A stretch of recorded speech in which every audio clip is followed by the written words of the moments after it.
اس میں سے ٹائم نکال کے یہاں پہ آ کے پروٹیسٹ کر رہے ہیں.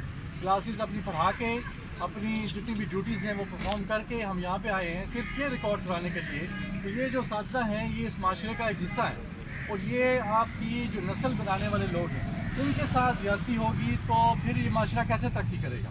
آپ یہ دیکھیں کہ یہ لوگ پریشان ہیں اس لیے کہ ان کے گھر میں بھی مہنگائی ہوئی ہے, اس لیے کہ ان کے بچے بھی بیمار ہوتے ہیں, اس لیے کہ ان کے بھی پرابلمس ہوتے ہیں. لیکن جو ہماری ایڈمنسٹریشن جو ہے وہ اس نہج پہ لے آئی ہے کہ اب ہم پڑھانے کا بھی سوچتے ہیں اور ساتھ ساتھ یہ سوچتے ہیں کہ ہماری سیلری بڑھے گی یا نہیں بڑھے گی, ہمیں میڈیکل الاؤنس ملے گا یا نہیں ملے گا, ہمارا جو ہاؤس رینٹ ہے کیا ہم اس کے مطابق یہاں اسلام آباد میں گھر لے پائیں گے یا نہیں لے پائیں گے. تو ہمارے بہت سے اساتذہ ایسے ہیں جو 200 کلومیٹر کا سفر طے کر کے آتے ہیں صرف اس لیے کہ یہ ہاؤس رینٹ اتنا نہیں ہے کہ یہاں پہ وہ اکاموڈیشن لے سکے. اس کے برعکس ہر مراد جو ہیں وہ ہمارے جو ایڈمنسٹریشن ہے وہ لے رہی ہے اور اس کا جو ہے وہ کوئی حساب کتاب نہیں ہے. تو ان چیزوں کی وجہ سے ہم مجبوراً یہاں پہ آئے ہیں اور ہمیں کوئی بھی ان میں سے جتنے بھی لوگ یہاں پہ موجود ہیں کوئی بھی خوش نہیں ہے کہ وہ یہ بات یہاں پہ آ کے پروٹیسٹ کرے, دھوپ میں یہاں پہ کھڑا ہو اور اپنی انسلٹ بھی کروائے. لوگ بھی ہنس رہے ہوں گے کہ پتہ نہیں یہ لوگ کہاں سے آ گئے ہوں گے اور ایک تماشا بنا ہوا ہے. تو ان چیزوں کو ایڈریس کرنے کی ضرورت ہے اور میں گورنمنٹ سے اسپیشلی فیڈرل گورنمنٹ سے اور جتنے بھی منسٹرز ہیں ہمارے جو کام کر رہے ہیں OPF اوورسیز پاکستانی فاؤنڈیشن میں, ان سے میری استدعا ہے کہ وہ ہماری بات سنیں اور ہمارے گریونسز کو ایڈریس کریں اور یہ کمیٹیز میں نہ اس کو لے کے جائیں بلکہ یہ ایک ڈریسٹک ریڈریسل کی ضرورت ہے اس میں جو ہم جو ہے وہ ان سے استدعا کرتے ہیں. بہت شکریہ. تو ہمارے کولیگ نے کر لی. جو مختصر طور پہ آپ سے بات کی جا سکتی ہے وہ یہ ہے کہ ہم کالج اور اسکول کے امپلائیز نہیں چاہتے ہیں کہ ہم روڈ پر آئیں, ہم نہیں چاہتے ہیں کہ ہم پروٹیسٹ کریں, ہم نہیں چاہتے ہیں کہ ہم روڈ پر کھڑے ہو کے جو ٹائم ہم نے اپنے بچوں کے ساتھ اپنے گھر میں گزارنا تھا وہ ہم دھوپ میں آ کے کھڑے ہو کر پروٹیسٹ کریں. ہم مجبور ہیں, پروٹیسٹ کرنے پہ مجبور ہیں. یہ ہمارے پاس آخری ایک طریقہ رہ گیا ہے, ہمیں اور کوئی طریقہ سمجھ نہیں آیا. کیوں کہ ہم تقریباً پچھلے کئی اس کو کہہ لیں دہائیوں سے اخبار میں ایڈ دے کر پرائم منسٹر سے اپیل کر کے اور اپلیکیشن دے کر مختلف فورمز پر اپلیکیشن دے کر OPF کی ایڈمنسٹریشن کو بار بار اپلیکیشن دے کر کہہ چکے ہیں کہ ہمارے مسائل ہیں. سب سے بڑا مسئلہ ہے ڈسکریمنیشن. کالج کے امپلائیز, اسکول کے امپلائیز ارننگ ہینڈز ہیں اور ان کی سیلریز, ان کے الاؤنسز کم ہیں.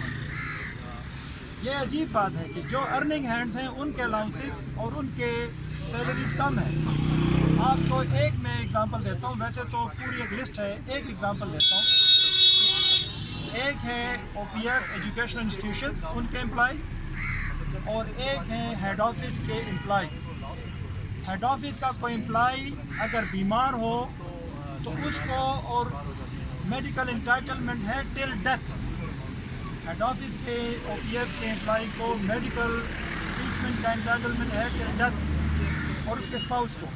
جبکہ OPF کے ایجوکیشن انسٹیٹیوشن میں جو ملازمین کام کرتے ہیں چاہے وہ ٹیچنگ ہے یا نان ٹیچنگ ہے, ان کو سروس کے دوران بھی اگر وہ بیمار ہوتے ہیں تو کوئی میڈیکل کیئر نہیں ہے, ٹریٹمنٹ نہیں ہے, ایون ایٹ گورنمنٹ ہاسپٹل. یہ ایک ایگزامپل ہے. اسی طرح ہمیشہ جب بھی بجٹ میں اضافہ ہوتا تھا پہلے تو اسکول کالج کے امپلائیز کو بھی ملتا تھا. اب پچھلے کچھ عرصے سے 1-2-3 سالوں سے OPF ہیڈ آفس نے یہ وتیرہ بنا لیا ہے کہ وہ اپنی سیلریز میں اضافہ کر دیتے ہیں, ہماری سیلری میں اضافہ نہیں کرتے اور کہتے ہیں کہ لاس ہے. ہمارا ایک مطالبہ ہے کہ بالفرض اگر OPF لاس میں ہے تو پھر سب لاس میں ہے.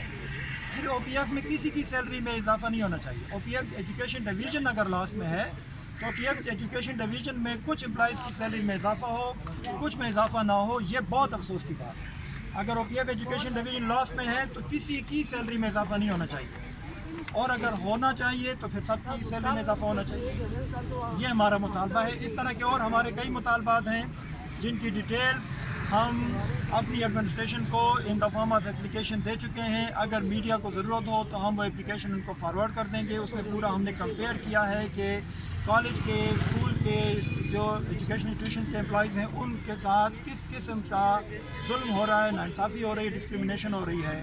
جو ارننگ ہینڈز ہیں ان کو بہت کم مراحت اور سیلریز ملتی ہیں, اور جو نان ارننگ ہینڈز ہیں, جو ایڈمن سٹاف ہے, ان کو یعنی عام گورنمنٹ جو سیلریز ہیں اور الاؤنسز ہیں ان سے بھی کئی گنا بڑھ کے ملتا ہے.